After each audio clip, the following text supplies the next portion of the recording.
Welcome to the criminal imagination, where the first clue is always the author and the crime begins before the first body falls. By 1854, the golden age of detective fiction had faded. The age of drawing room puzzles, elegant tea time murders, and tidy resolutions was giving way to something darker, sharper, and more dangerous. It was the beginning of noir. In 1926, a pulp magazine called Black Mask changed everything. Its editor, Joseph Shaw, didn't want cheap thrills anymore. He wanted literature with a gun in its hand. He asked his writers to blend the fast, direct style of authors like Hemingway and Faulkner with crime stories. That gave birth to hard boiled fiction. One of the first big hits was The Red Harvest by Dashiell Hammett. The story followed an unnamed detective, known only as the Continental Op, through a city soaked in corruption.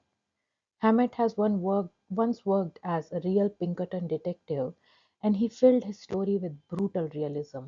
Mine strikes, gunfire, crooked cops. It was gritty, violent, and honest. Red Harvest wasn't just a mystery, it asked deep questions. Can crime fiction be serious literature? Can it show us the world as it really is? Let me know in the comments.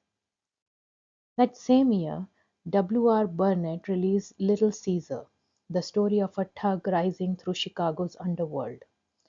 Burnett tried to strip the glamour from the crime. No clever twist, no big reveals, just cold facts. But readers were hooked. Then came The Maltese Falcon. Hammett gave us Sam Spade, a detective with no illusions. He wasn't noble like Sherlock Holmes. He was tough, selfish, sometimes cruel, but we couldn't look away.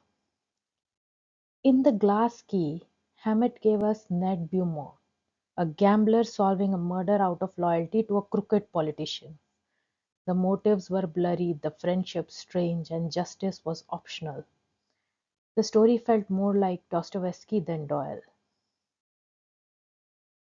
Then came James M. Cain, who pushed crime fiction even deeper into the forbidden territory.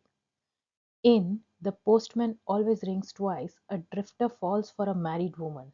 Together they kill her husband. But it's not just about murder, it's about lust, hunger, chaos.